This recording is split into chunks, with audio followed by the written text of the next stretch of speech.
Dyer's ban. Hello to our two team fans and welcome back. This is Chicago Ted coming to you with our second iteration of Dota 2 for the day. This time between our main man team eHug and the 10 newcomer seconds to go. Dust Gaming. So we'll see if they can fare a little bit better than Fail 5 QQ earlier seconds. on and take this game or at least put up a fight. Of course, I am joined today by the wonderful Reserve time. FanOfSoyeon. How you doing, man? I'm doing great. Hopefully we get a better game this time. Radiant's Can ban. I just Looking point forward out, to by the this. way, that we can hear you? Like, Yeah, that is finally. awesome. The Skype is working, and we're all good on that department. I cannot believe how happy I am about that. So, we're all ready to go into the game here. So we're starting out with the 10 draft. Of seconds course, to this go. time I can ask you any prior thoughts that you have going on into this 5 draft, either seconds. between the two teams, a specific matchup, or just in general. Dyer's ban. I think eHug is going to try to do the same that they did last game, like try to get a snowball kind of lineup that they can get ahead really quick and easy and go for the fast games 10 rather. seconds to go. I don't think they want to be playing too much right now. 5 seconds. It's kind of getting late and stuff like that.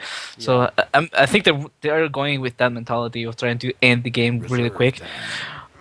As for Dust Gaming, I saw them last time they had like a really aggressive sort of lineup. They were really looking for fights and they were active on the map. They went for the tiny whisk combo, so maybe they try to do that this game as well. So what I'm getting from this is fast game is what we expect right now. Very early 10 aggression seconds coming to out from go. both teams.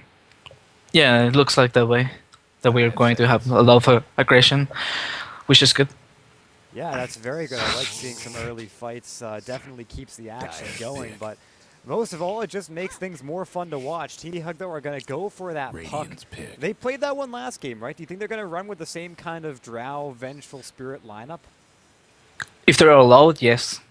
Like if the Dust Gaming doesn't ban the same heroes that they pick, they're most likely going to have a similar lineup. That's very interesting. I mean, of course, it's a really powerful lineup. You just saw the amount of right-click that they were able to get out with that. And some pretty good early control coming out from all of their heroes. But I 10 wonder if seconds Dust to Gaming go. did their research. I mean, I know Katsu, which is, I think, their captain, 5 was watching seconds. them last game and might be thinking, oh, shucks, maybe we have to deal with that this time. But I wonder how he's going to try to draft against that. And they're going to go ahead and pick up the Radiant's Venge for pick. themselves. Maybe try to cut into that pie just a little bit. Not quite sure they'll run the Drow, but at this point, Team eHug would be rather bold to pick it up second. Yeah, eHug was going for the vengeful pick second for sure. So it's a good pick for Dust Gaming to like stop them from getting the same lineup that they had last game. So they did their homework. 10 seconds to go. Yeah, definitely. So, just going on to this one, I didn't think I mentioned the bans just yet. Elder Titan faces Void being taken out by Team eHug.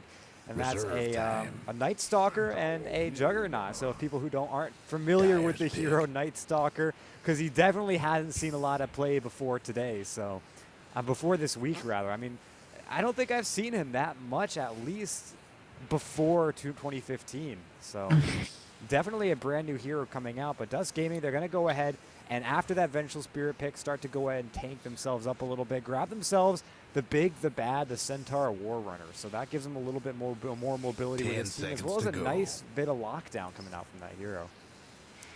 Yeah, definitely. 5 seconds. And it's already looking kind of aggressive.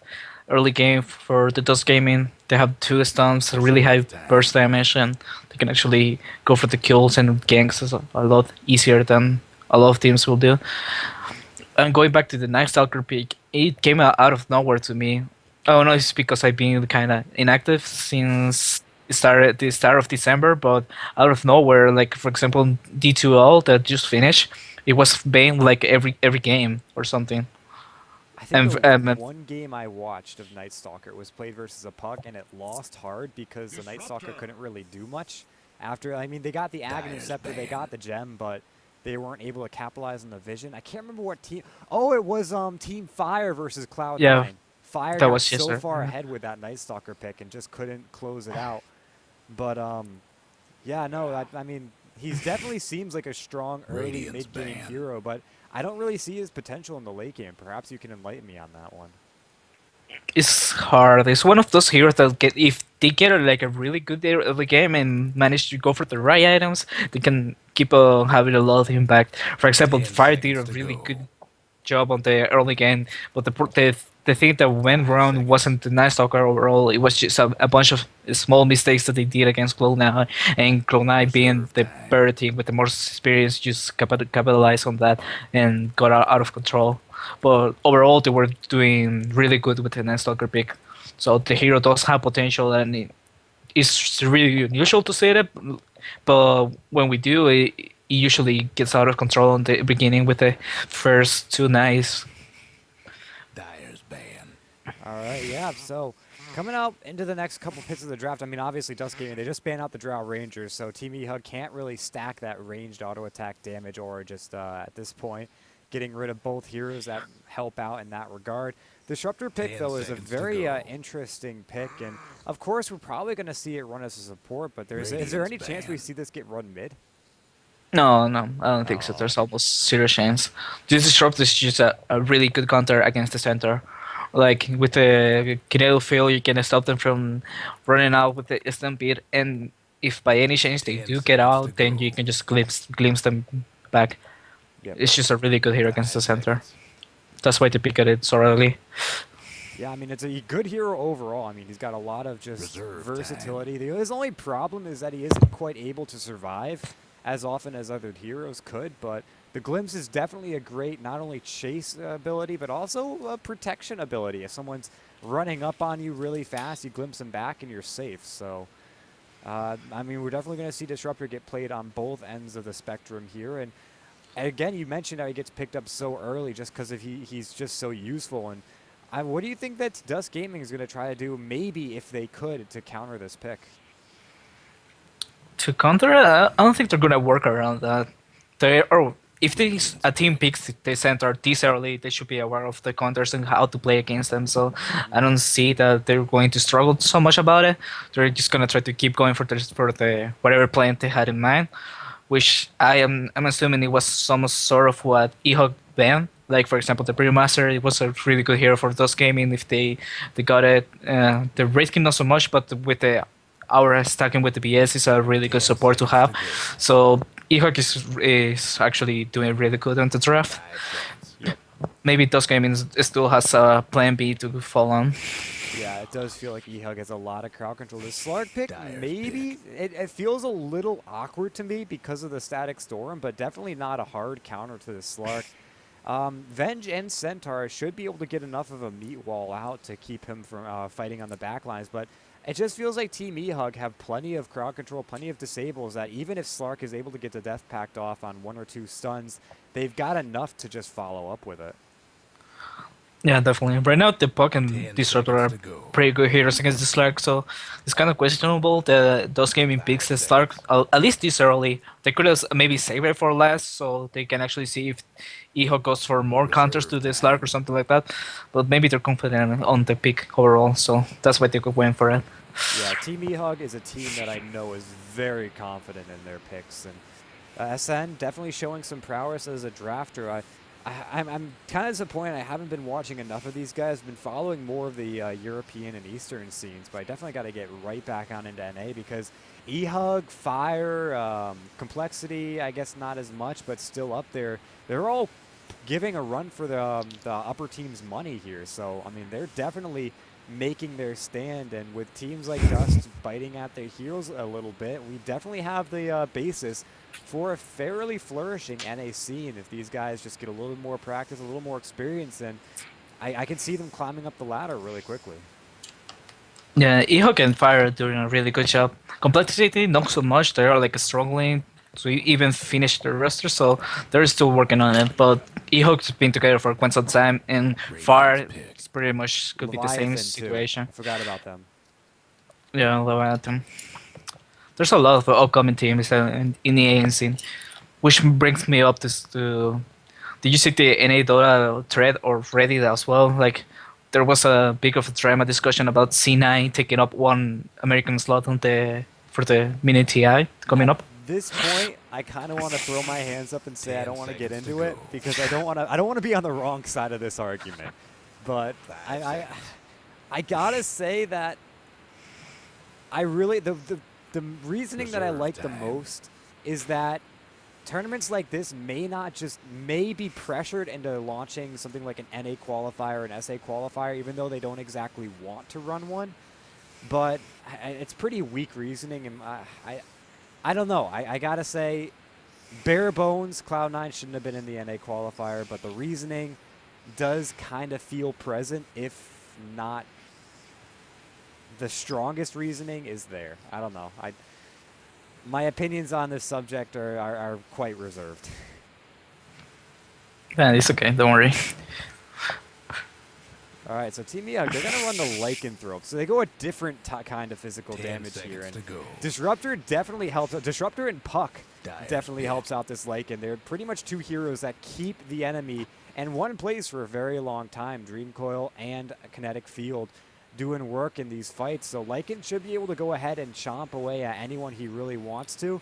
And with the AA pick, the Slark, the Vengeful, not really a whole lot of HP pool that they can rely on. Some armor, but it really feels like Lycan's going to be able to have a 10 seconds heyday to go. unless Ancient Apparition's able to be on point with the Ice Blast and they can burst down the 5 Lycan before seconds. he's able to do much. Slurk is a good hero against the Lycan though. Obviously, they need something else to actually lock down the Lycan, 10 but seconds with to the go. Slark, like maybe landing a pounce on the Lycan without the BQB, they can actually 5 seconds. keep control of it and try to burst him down with something else. So it's not so bad at the moment. Well, Radiant's eHug goes back. for the Enigma.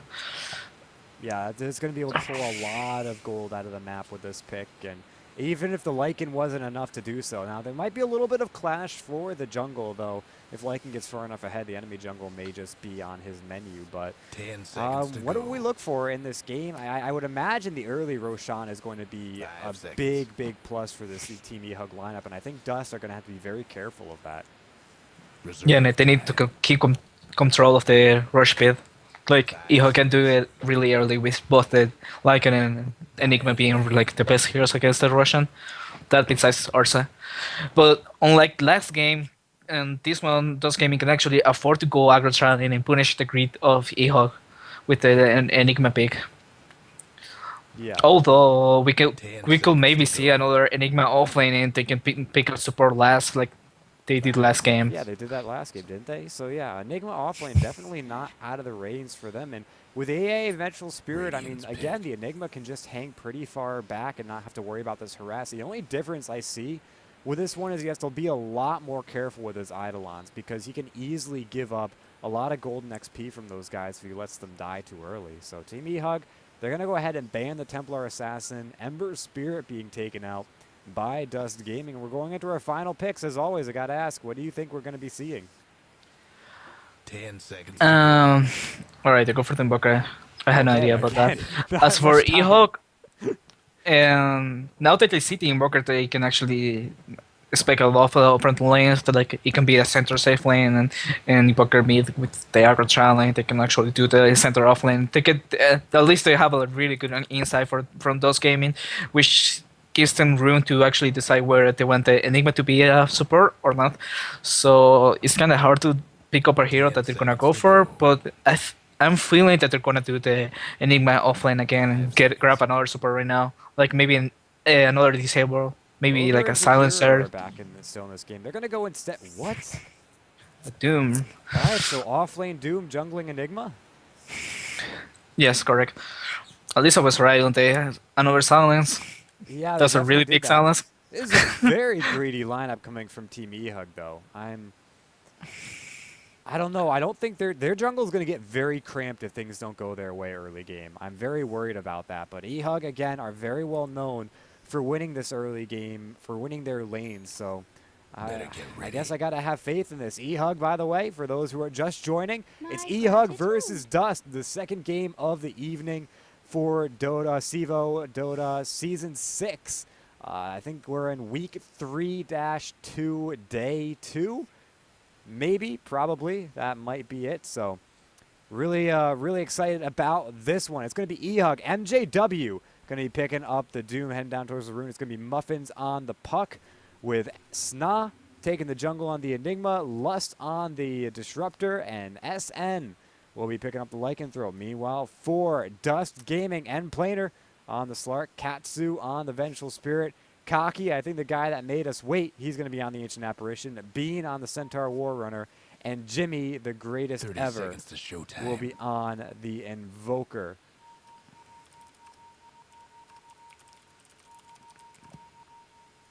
That's weird. I don't think mine is working either. Oh, maybe Yeah, it is. My sound is pretty bugged. I got to go ahead and change my overlay. I was too focused on that.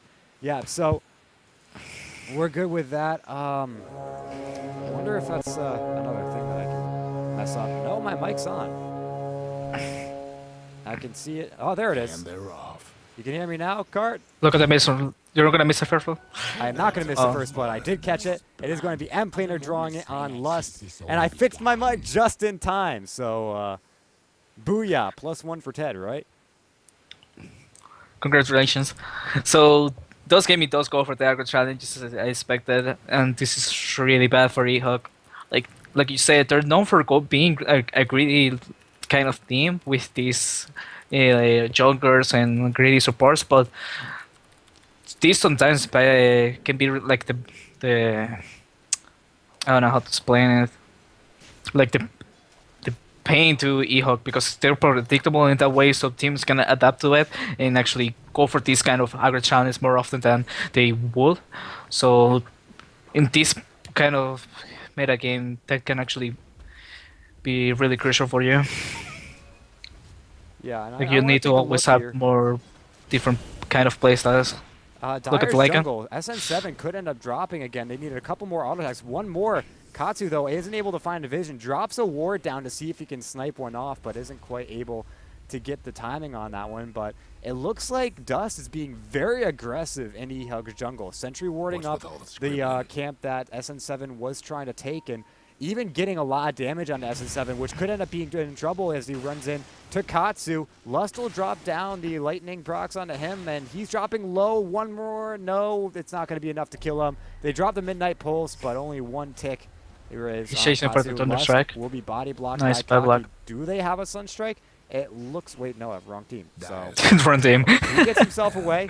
There's going to be lightning. Kaki will take a lot of damage here, but I don't think he's going to die. No level 2 on Disruptor means no glimpse. Even then, it's pretty short Dyer's range top right now. tower, you know the drill. Yeah, he gets himself away, and a lot of damage being flown both ways. No deaths from that one, but we're still 1-0, and the upside for Dust is that M Planer is still here, still farming, and he's looking fairly good on the CS board, only dropping 2 muffins on the mid lane puck. Yeah, there was a more even trade because both Lycan and the supports were like not farming at the moment. They were just chasing Zeros, and Slark was getting farm in free farm on the lane. But We got both of the Lust supports behind had the to go tower. back. He's behind the tier 1, I think trying to snipe off the courier, but he's going to get sniped off himself, and that's a lot Oh, more the gold, Jukes. but Jimmy might not be able to find him. No, he does get him. Oh, And it's going to Oh. go the way of Katsu, so he's going to be able to grab that nice gold. Bean looking for MJW in the bottom lane, but only chases him so far as a tower.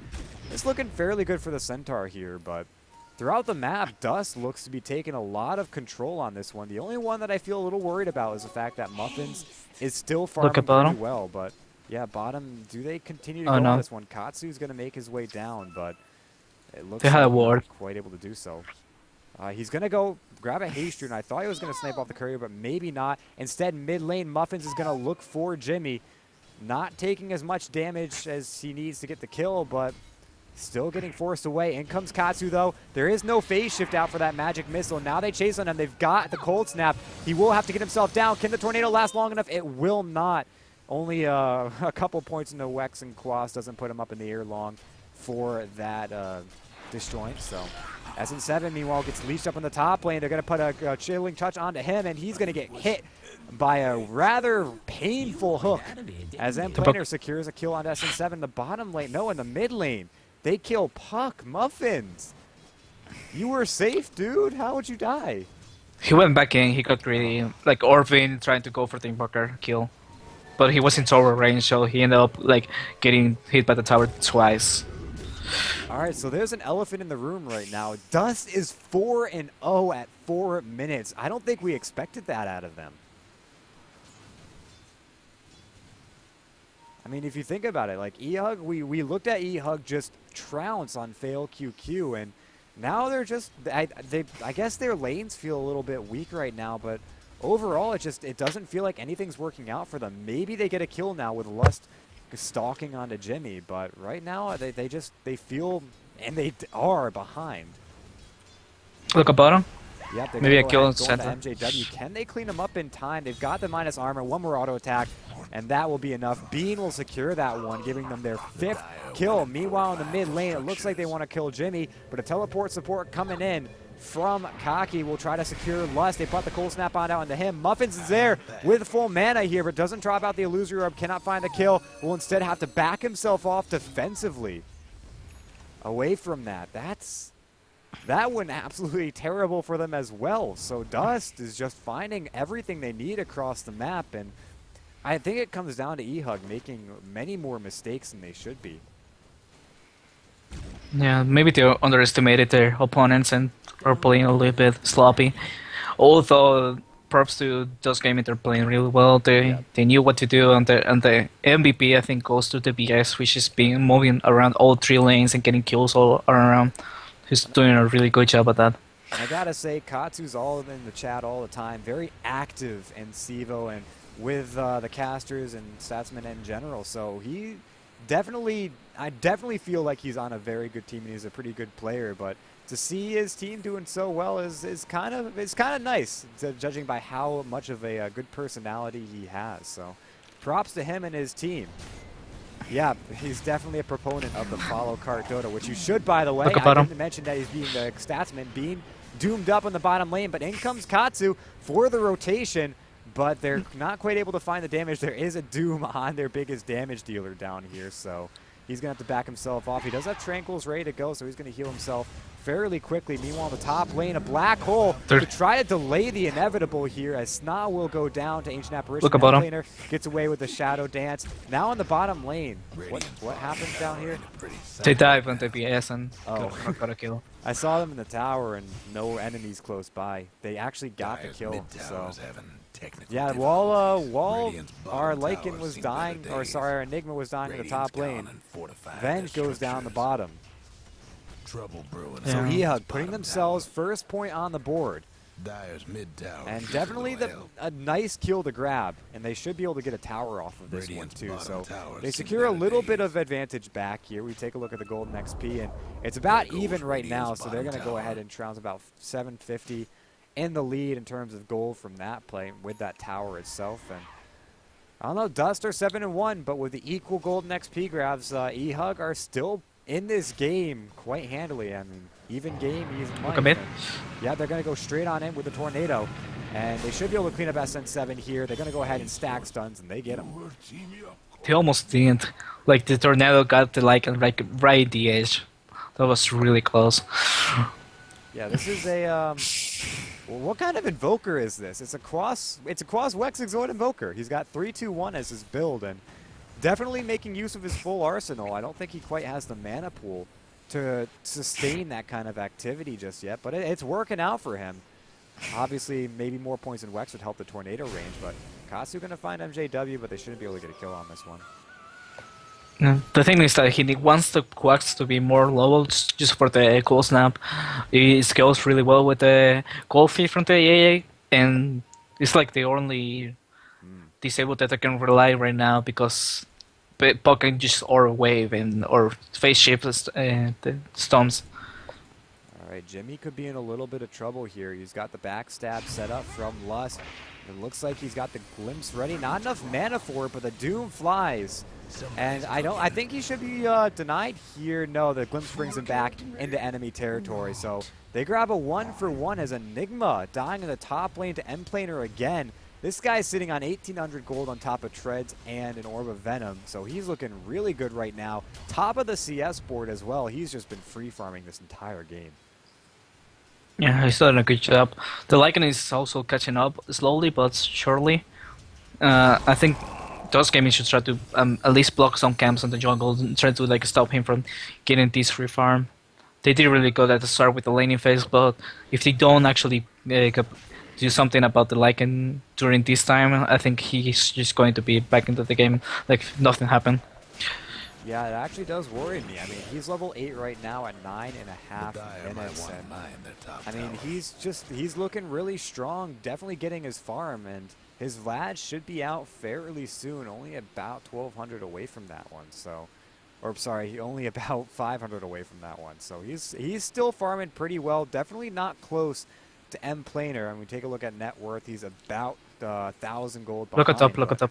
Yeah, They're gonna go out to Enigma. throw an Ice Blast up there, and the Ice Blast itself should connect, and in comes M Planer with a blink fresh out the secret shop, or side shop rather, and easy kill for M Planer, as he's 4-0-1, has 51 last hits, and his net worth is through the roof, so he's looking really good. He's doing a really good job. Other slacks might have went for like Midas just to get more farm and get ahead, but he's going for the Blink Dagger just to keep the aggression going and go for more kills, which is a really good thing to do right now. Yeah, and it looks like more kills is going to happen. He goes in for Lust, and look at that, a TP immediately. Great reaction by Lust, but it's not enough. The damage is there, and they're going to go ahead and clean up Puck in the mid lane to drop themselves 12-2.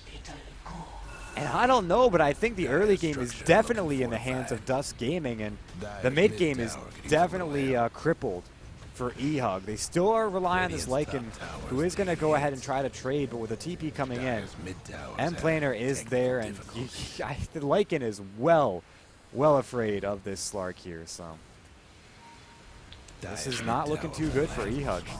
The Dire couldn't hang. Those gaming is doing a really good job. They've got the first tower, but they have 10 kills ahead of the other team. The supports are constantly moving. The cores are getting farmed. The center has got a blink. Katsu on the Snod. They're going to throw out the Ice Blast. A Black Hole comes out, but not really doing too much. Katsu taking a lot of damage. He will go down here.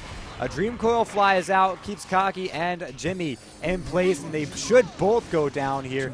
They will, making it a 3-for-1, so maybe Dust getting a little overconfident there as they park it in eHug's jungle and then proceed to get themselves a pretty hefty ticket. So. Trouble brewing at Radiant's bottom tower. Yeah, they're sure they got way too aggressive right there. You're diving into enemy jungle right next to 2 towers, and all you had was 2 supports to back you up.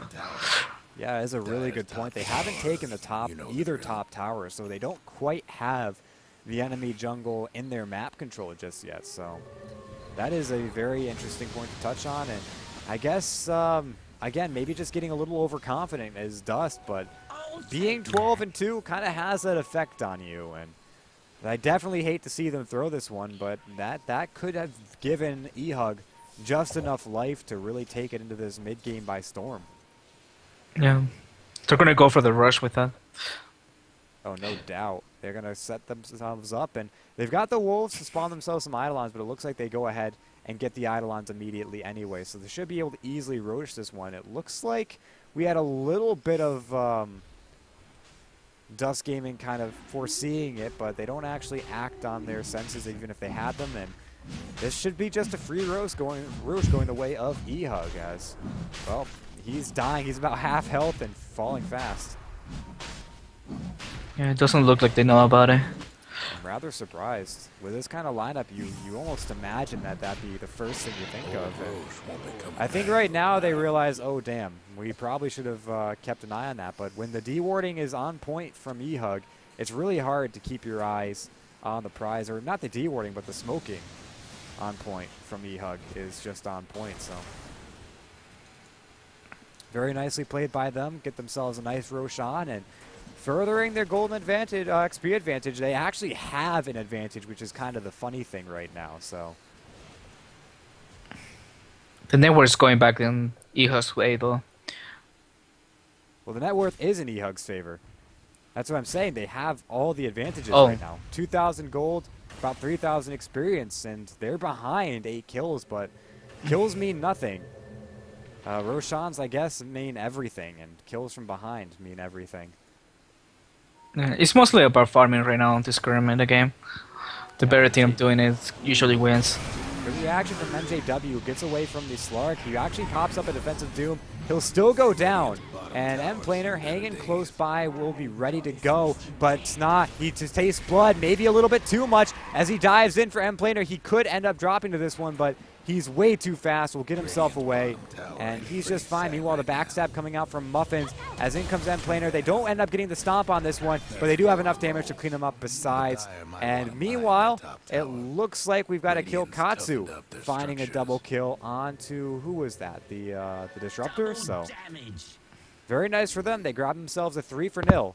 And in the bottom lane, Jimmy is getting some defensive maneuvers onto his tier 2 tower, as that takes a lot of damage from the Enigma, but still doesn't go down. I mean, they still have full control of their jungle. And finally, Dust are going to go ahead and try to bring themselves a tier 1 top, but we'll see if they can actually do so, as it looks like eHug may be trying to set up some shop.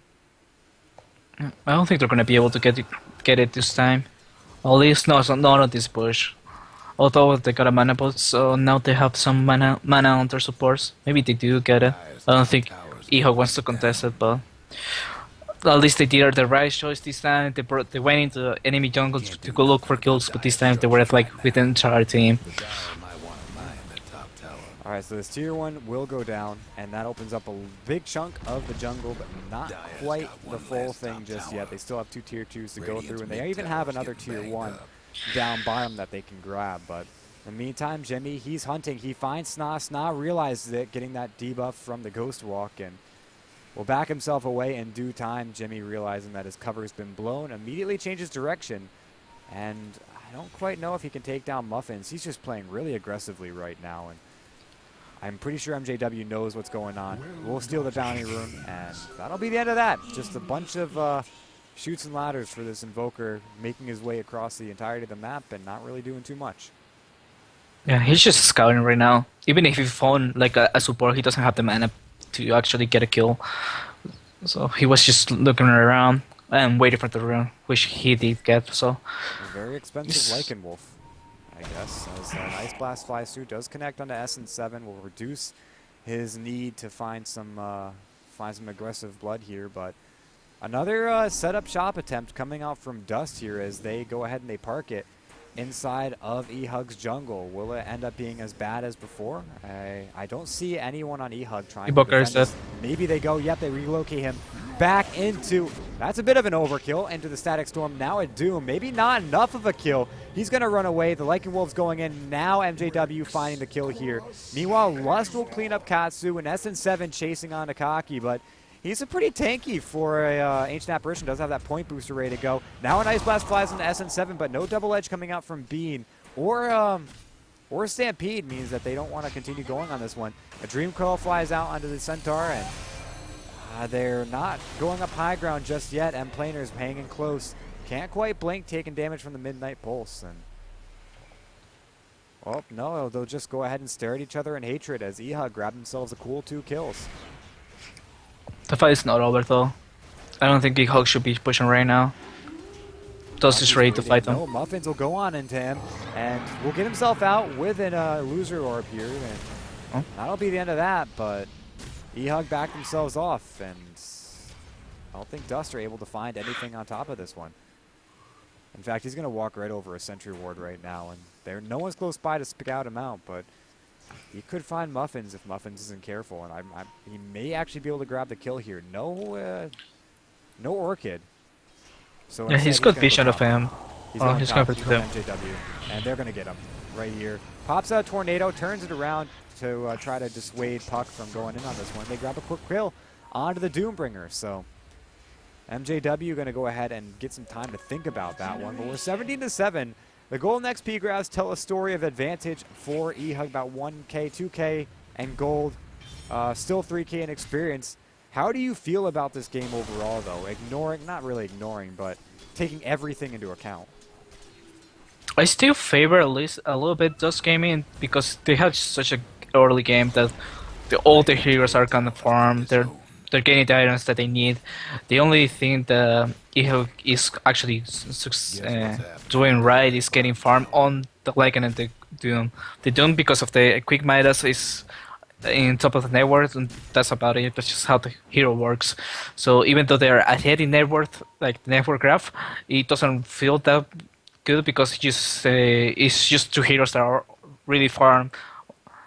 For those gaming, it's like the three cores are in the top of the net worth, Yeah, and the supports are not speaking that of far the behind. top of the net worth, I mean, this Centaur Warrunner is about to finish a pipe on top of his Blink Tranquil, so he's looking really good. And Planer, though, with the Blink Dagger, almost at a Scotty here with more gold, enough to buy another Ultimate Orb, and then all he needs is a point booster, so he's looking really good. That early Scotty definitely going to help. Doom is making his way towards that Aghanim Scepter. He has the Midas, has the Devour, so that should be coming out quicker than you'd expect. Puck's got the Blink Dagger.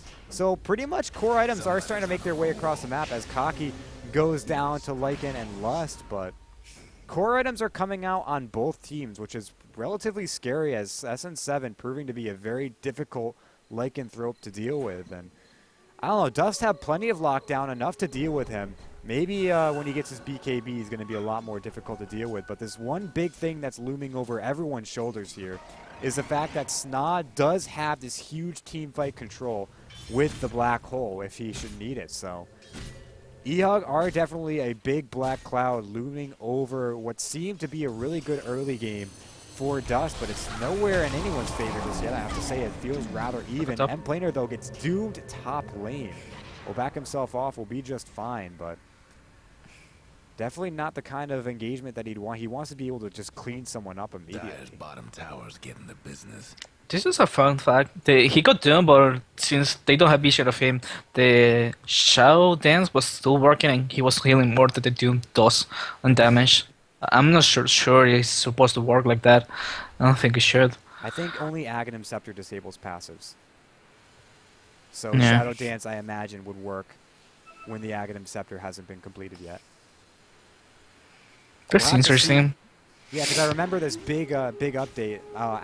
Doom is a mute, by the way, not a silence to the people who are watching who don't quite get this. Doom and Duel are both mutes, which are like a special silence, kind of like purges to dispel. And mutes used to disable most passives, most defensive, I think, passives and some offensive passives. No, I have the other way around. It disabled most offensive passives and some defensives. But now they've changed it so that only the Aghanim Scepter will make the mute disable passives. So, it's a pretty fun fact. Wish he got right now, like he got the Aghanim on to Doom. Yep, battle on the bottom lane. Bean will go down. They get a Static Storm. They had a Black Hole in the start of that one, but it got canceled pretty quickly, whether by skill or by him canceling it. Katsu will go ahead. His TP gets canceled from the Dream Coil, and eHug barreling down this bottom lane and finding 2 kills. That opens up the jungle as well as its attempt for the tier 2 tower bot. Yeah. This gaming is just falling apart because of the lack of experience. They're spreading around the map, and this is just giving eHug a lot of room to get pick off and more kills that they need. Yeah, and it's a shame they had such a great early game with that one, but you noted the Lycanthrope was just constantly farming. After the first, 1 or 2 kills onto him, he completely disappeared off the face of the map, farmed up a ton, was maintaining experience with everyone else, maybe the farm a little slow, but there, and got the Vlads and got a Roshan, which under the nostrils of Dust was by large the one of the big things that kept him in this game. And I don't know, I think we're just given a little bit too much space, and Dust maybe not respecting the power of the Roshan there. As his backup, definitely. by the way. And they're getting ready to go for it. The Ice Blast is going to scout the Russian, and they are going to go just as soon as the vision ends. Yeah, with Black Hole down for another 100 seconds, I'm pretty sure they can take a full 5-on-5 engagement. I'm very sure they could burst down Lycanthrope very quickly. Their big issue here, though, is, as you mentioned, Doom completing that Aghanim Scepter and now sitting with 1,300 gold on top of that. He's farming up a Storm. Of course, Midas Devour, talked about it earlier, talk about it again, is just an incredible way to farm quickly. And Snado will go down the middle lane, M Planer finding the first kill since he bought his Scotty, I'm pretty sure. And Now they may look for more here or just back it up and try to take Roche for themselves, which would be a very difficult endeavor with these Lycan Wolves hanging close. The Maybe courier. the courier will die here. The Wolves, they find it, they get it. Oh. Someone took out. That courier That having micro. 0 net worth, but Radiant's top tower. yeah, it's very unfortunate. Dire's mid towers having technical difficulties. Well, at least they're gonna get the tower. Maybe they should try to defend top if possible. I don't think the A's. Oh, Mid tower could use a little help. Yeah, they're just going to chase down Kaki here. They don't even use the Doom. They don't need it. They'll clean him up, but he buys time with his life maybe, but keeps him in place. Now the Muffins might just be ready to TP himself out and follow in the ways Radiant's of top tower's Sna here, taking but hits. Look at me, I kinda think like they'll they suck got my the dive. EMP. They're not going to be able to do too much with this one. Lycan's still chasing, but The Radiant turns lost himself the top around. tower. And now it looks like we're setting up for potentially a big Roche engagement here by the pit, as both teams setting themselves up partially. Lycanthrope keeping his nose to the breeze, close but not super close, and they're just going to go ahead and split up and farm again. But Dust can't quite sneak it out right now as they're down 1, and I really think they need 1 or 2 pickoffs before they can go ahead and grab that Roche for themselves. yeah. Even though eHug is still doing a good job in catching up, they're still like respecting the team fight potential from Dust Gaming. Like the last time they went for the Russian, it was because they won a fight and got 3 kills, so they had like a little bit of room to actually go for it. But right now, even though they kill really fast, Dust Gaming can actually react to it and get a good fight going. Yule's done on Muffins. He's going to go ahead and chase in the beans. Uses it up, keeps him in place. Can they quite clean it though? Are they going to get turned on? SN7 will get hit by a magic missile. They can't get the Stove Stomp on him though, with the static field being dropped just in time. A pipe was deployed by Bean, keeping him alive, but not quite long enough. He is way too deep.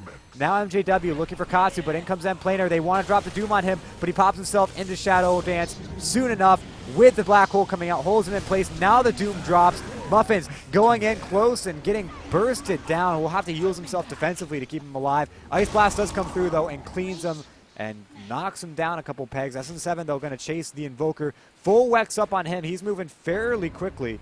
And yeah, he'll get away, pops the drums to secure some extra movement speed. But that was a great fight for eHug as they go 1 for 3 and give themselves a nice 2,100 gold advantage from that fight alone and 3,000 experience advantage to bring the grand totals close to 7,500 in both respects.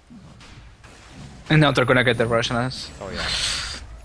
An absolute disaster for Dust Gaming. It feels like the seams holding. Oh, hold on. An Ice Blast comes through. Sna! Oh, SN7 nice will one. die.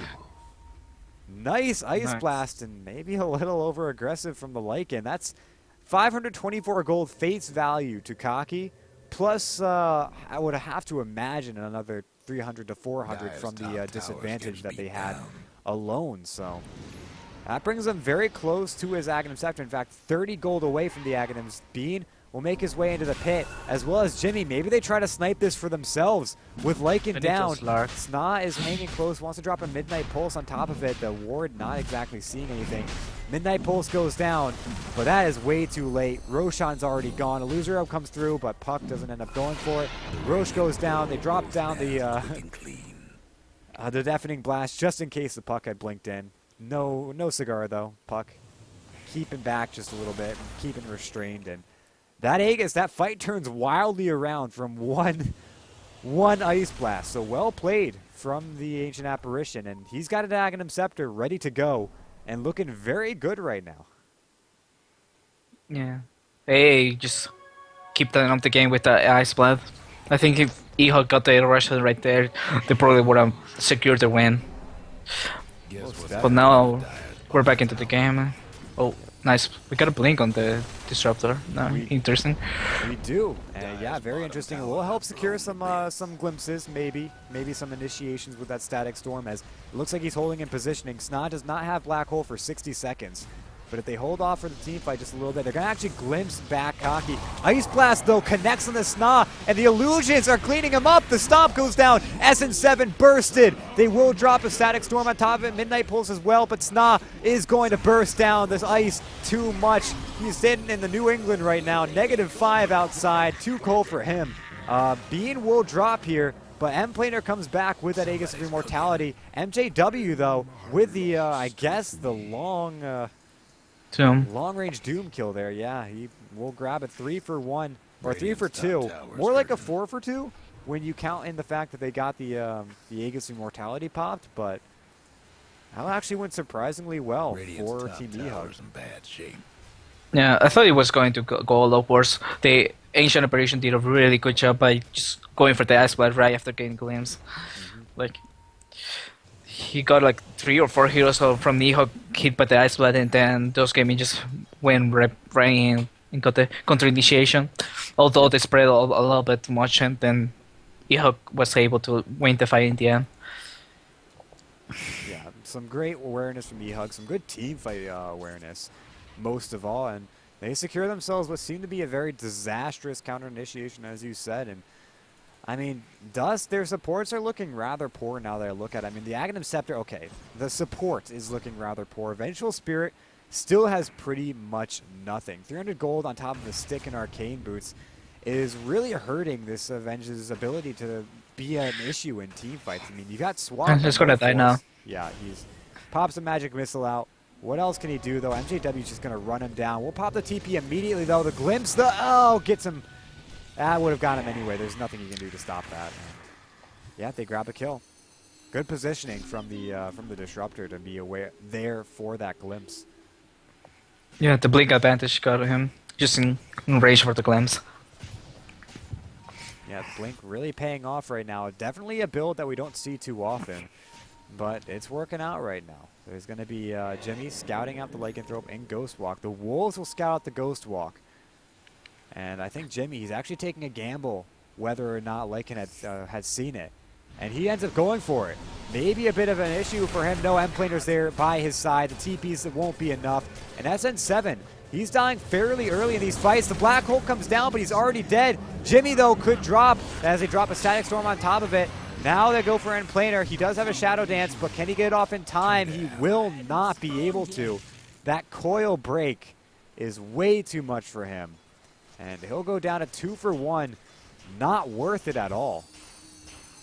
Yeah, I'm surprised that Lycan ended up dying. He knew about the Invoker was there, and he sort of tried to bait him, but his team didn't come in time. They just came after he died, so maybe just a little bit of miscommunication. But in the end, they do get the Lycan, but they pay the price for it. Ice Blast will fly down bottom. It should connect on both Muffins and Snots. Not actually backing away just in time. And the phase shift not quite in time for Muffins. He'll be fine, but he's going to tick down way past half HP from this one. Radiant's bottom tower. I don't know, that Ice Blast is really hurting. We already noticed the 65% win rate on it, but is it really doing enough? A Doom flies out into Katsu. And this should be a kill onto him. They should get the deny, though. These ticks are strong, but not strong enough. And they will get it. That seemed like a really awkward Doom to just throw out there. 90-second cooldown for a denied Vengeful Spirit. A kill's a kill, so I don't think he's too sad about it. To keep the dominance of the game. The Doom is really ahead of everyone else, and yeah, he's feeling really strong right now, and it looks like M-Planer realizes that Doom is down, takes this opportunity to be a little bit more aggressive, but not quite able to find anything other than a couple of spare Eidolons, and things slowing down at about the 33-minute mark as we're sitting at 23 to 21. The advantage, I would imagine, still in eHug, 7,500 gold, 10,000 experience.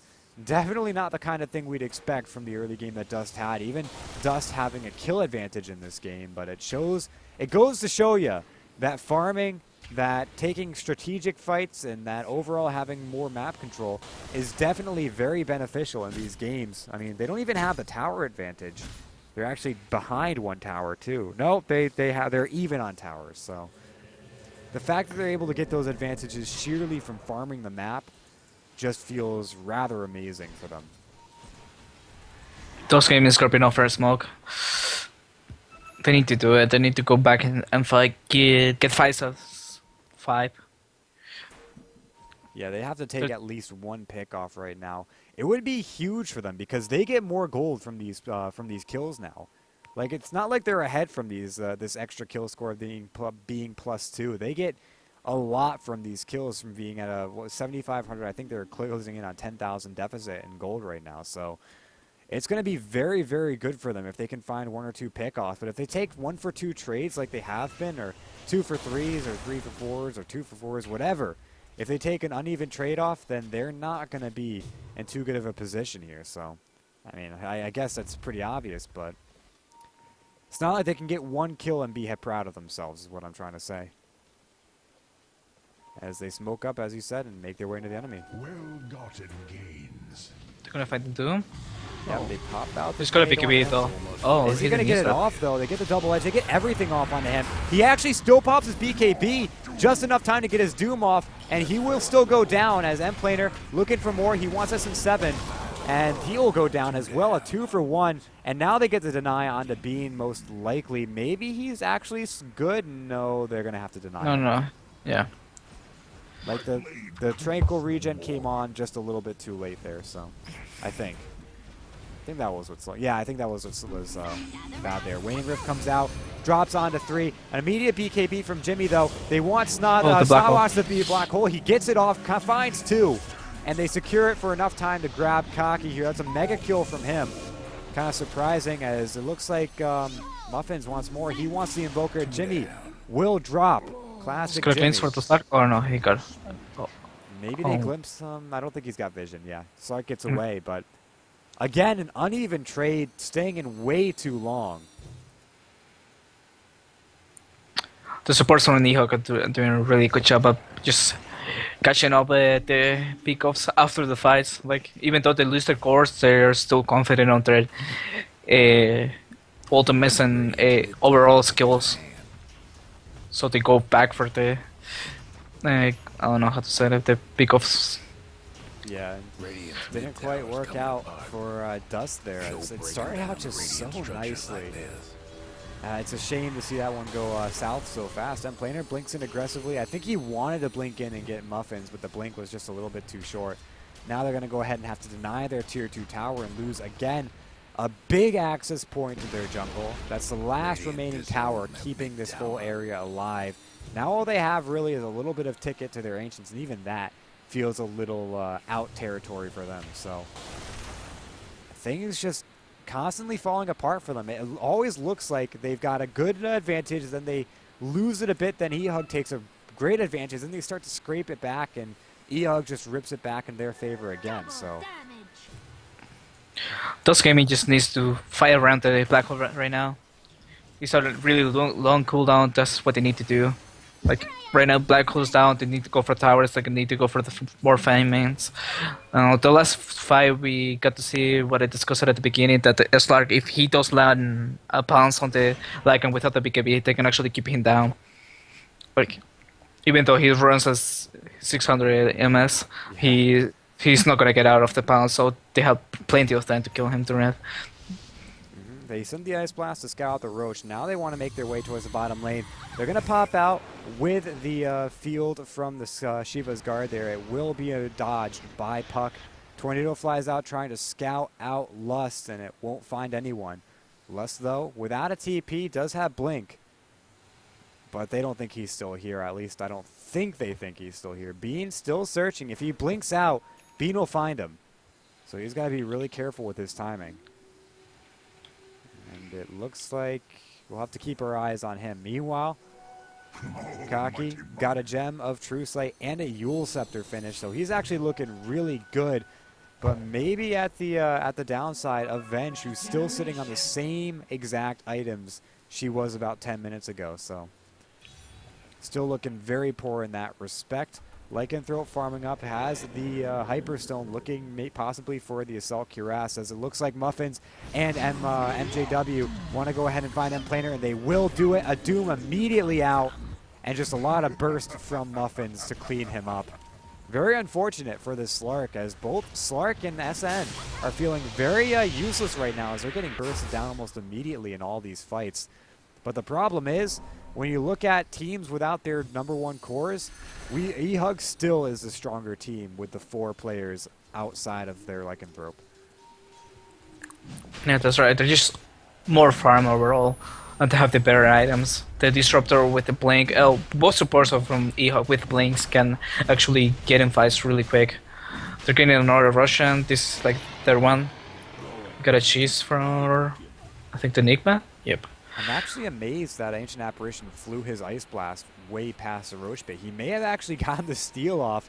The timing seemed almost there if he had hit directly for the Roach Pit. So, I don't know. I guess wanting to go ahead and get this place a little back here a little bit more, whatever his decision making was. Dust, they are still down 1. Puck has gone down in the meantime, and I don't think I saw that happen, actually. I was focused on Roshan, so very, very interesting. Maybe that's why the Ice Blast went farther. Maybe they had him silenced or something. Maybe. I wasn't watching either, so Yeah, the Roche was the thing that was more interesting in my opinion, but missing a kill, definitely not exactly something that you want to be repping as a caster, so I don't know. MJW gonna scout out through his jungle, looking to farm up a bit. Almost saw the tail end of Bean playing aggressively there, but Bean gets himself away, and again, just kind of reverting back to this very passive playstyle. We've surpassed 10 minutes since the last time I said this, and only gotten 5 or 6, 7 kills since, so definitely slowing down quite a bit. That's surprising. The stats from our statman, Doom surprising the pro record. Well, yeah, He's really farm. He's almost got a refresher up now. And we take a look at hero deaths here, and I gotta feel like he's down the lower end of it. Yeah, the only person that's beating him is M Player with 3 deaths.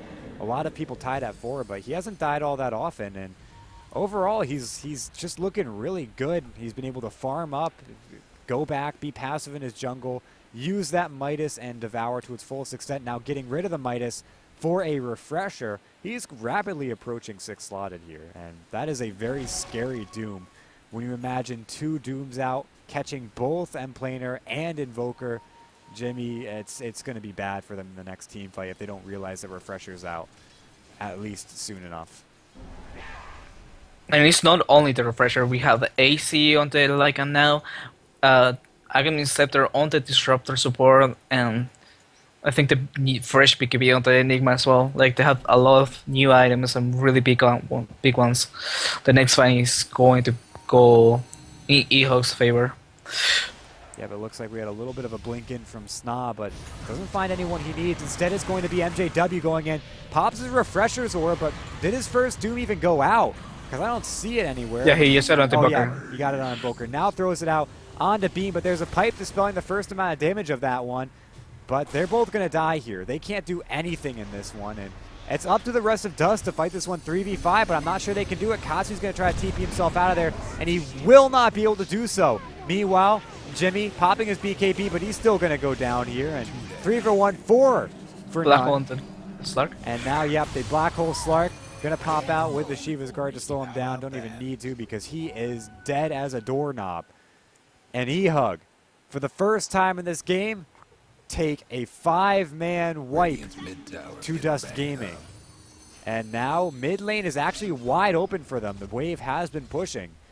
This is a disaster for Dust Gaming, who up to this point looked to be at least holding on by a thread. The last fight, they actually did really well, and they should have got out.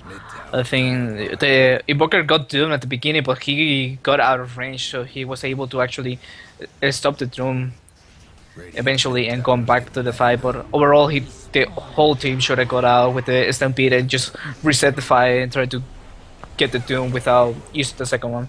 Now they want to try to take a fight here. They're going to go ahead and leash up Sna. No more Dooms, but it doesn't even matter as SN7 is there ready to go. It's right now a 1-for-1 in this kind of sub-engagement here, but M-Planer is going to drop. And I think that was a buyback too, so he's down for 90 seconds with no buyback. Invoker? Yep, Invoker comes back too. No BKB. He does have BKB, but he's not using it. Instead, remaining invis. He tries to get away, but won't be able to do so. Doom flies out onto Bean as it's already off cooldown. And the bottom racks drop. Jimmy's gone. M-Planer's gone. No buyback on either of them. No one alive to mount a successful defense. And the GGs will fly because of that. Radiant's Very mid nicely tower's played by trouble. Dust. Definitely had me on the edge There of goes my the seat. Radiant's mid-range. But in the end, eHug definitely showing to be the more consistent team and the stronger team in the mid to late game. So anything you got to say before we sign off for the night? I just want to say positive things about those gaming. They did a really good job at the early game. They have a lot of potential. We need to keep in mind that they were using one standing, I believe, maybe two. I'm not sure. No, I'm pretty sure it's just one standing. But they, Yep. Jimmy and no, I Taki think are both. yeah, but I think Jimmy was on the last game, so I'm assuming he's part of the team.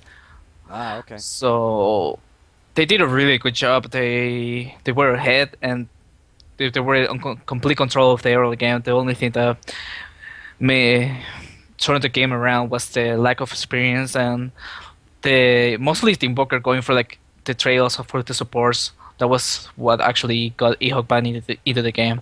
They were giving away 2 or 3 kills for just one support, which was like the Yeah. Enigma and stuff like that. That just comes back with more experience. They're gonna actually benefit from that, and they do have the potential to become a better team.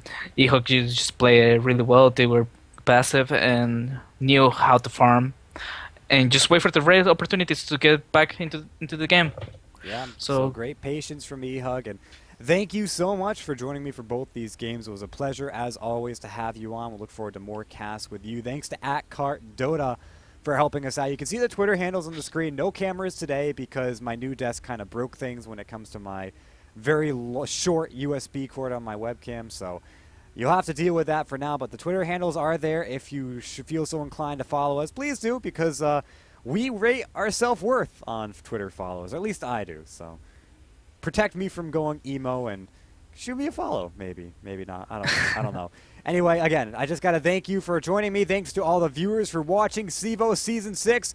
We're here, and we're going to be back with more games coming tomorrow. I believe I'm bringing those to you. And then we come back again on Monday for Week 4 starting up. So plenty of Dota in the coming weeks from CEVO. Really excited for that. Again, just a third thanks to everyone. Pleasure having you on. I will catch you all next time.